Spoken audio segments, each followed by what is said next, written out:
Sa isang malapit na hardin, may nakatanim na isang napakagandang sunflower na nagngangalang Sunny. Ang mga bulaklak ng sunflower ay sumisilaw sa ilalim ng maalab na sikat ng araw.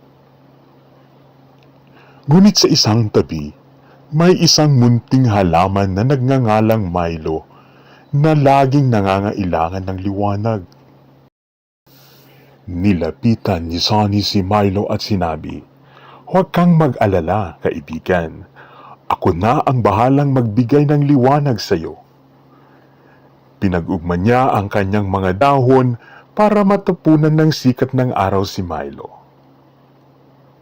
Sa mga susunod na araw, si Sunny ay nanatiling nakatayo malapit kay Milo, patuloy na nagbibigay liwanag sa kanya. Si Milo ay unti-unti nang lumalakas at lumalago. Napansin ito ng iba pang mga halaman sa hardin. Sila'y na-inspire at nagbigay pugay kay Sunny sa kanyang kabutihang loob.